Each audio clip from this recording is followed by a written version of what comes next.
What's up, y'all? KRC Pinto here. Guilty Gear Strive is out, and I'm having a great time with it. In case you haven't caught my streams or seen on my Twitter, I've landed on maining Zato-1. This dude's character design is just so sick, and I'm really enjoying learning how to use his shadow buddy Eddie effectively. Since Zato is the only character in the game with a 1-star ease of use rating, I thought it might be helpful to look at some character-specific stuff that you should know when picking him up.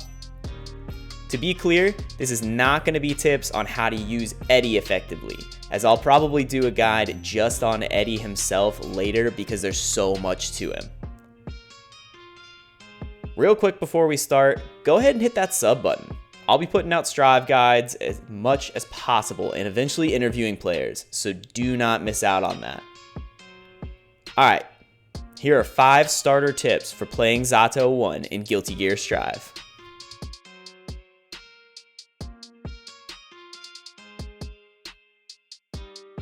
Eddie is the crux of Zato's game plan. Zato is at his best when Eddie is on screen, as the opponent now has to worry about 2 different characters attacking them at the same time. Like I said before, I'll put out another guide on how Eddie works separately, as he definitely deserves a full video, but here I just wanted to talk about the gauge. When this gauge is full and blue, Eddie can be summoned. As he's on screen, and as you do moves, the gauge will deplete. Once empty, Eddie will retreat and the gauge will begin to recharge. Managing this resource is huge for playing Zato. Without Eddie, Zato is much more limited in how he can approach, combo, and pressure, so be sure to keep an eye on your gauge. If Eddie is on screen but he can't be of use at the moment, recall him with the summon command, 214 heavy slash, to preserve the gauge and recharge it faster. Master this extra meter and you'll be on your way to some insane Zato plays in no time.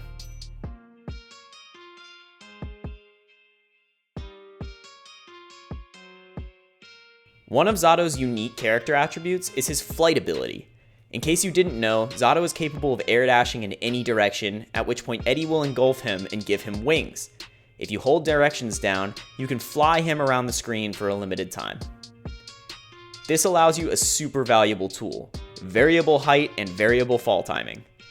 Against characters with short or committal anti-airs, you can bait out an attack and then fall on their head and punish them. You can also use Eddie to hit them if he's on the screen.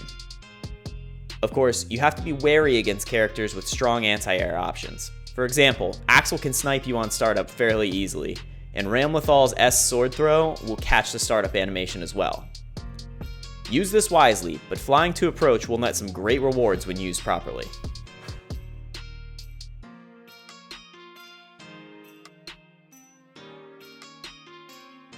Drunkard Shade, 214S, is an insanely useful move. Strive actually does a great job of explaining move properties in the command list, but in case you hate reading or are a visual learner, I'll lay some neat stuff out for you. First off, this move reflects projectiles. Tired of Kai's trying to shock you? Sick of Enos using block notes to approach? Send them back! There is risk in using this, as if you mistime it you'll get hit by the projectile. But boy howdy does it feel good to watch an Eno eat all 327 hits of her full screen note. In addition to reflecting their screen filling junk, 214S also moves Zato's screen filling junk. If you have Eddie with you and you 214S, he'll conveniently launch out about half screen away. From full screen maybe it's closer to 2/3, but he goes pretty far. This allows you to quickly set up cross-ups or pressure without having to manually move Eddie. Nifty, huh?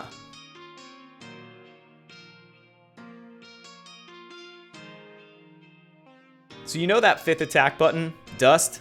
Let's see, there's Stand Dust, which is the universal overhead, which also launches cinematically if you hold it down. There's 2D, Down Dust, which is the universal sweep, and then there's also a Jump Dust, and wait, whoa, what? Yep, Zato's Jump Dust makes him a zoomy dude. This attack has a lot of cool uses, like sniping a jumper from a ways away, or canceling into it to continue pressure. Those are essential to the plan, but another cool way to use this is to just move around. Similar to using flight, any way you can make your movement unpredictable is an advantage for you. If you played Dragon Ball FighterZ before this, you're likely familiar with Bardock mains using Lariat to move around in the air. Think of this similarly. If you're above somebody, and they commit to a move thinking you'll be in front of them, but you zoomy behind them, guess what? They may be stuck in recovery. They may also be blocking the wrong way. You can also simply use this to close the gap between Zato and enemies. Since Zato works best at a mid-range, you don't really want to be full screen away. This move lets you say nope to runaway players, like pesky Axels. Always be careful when you use it, but keep it in your back pocket.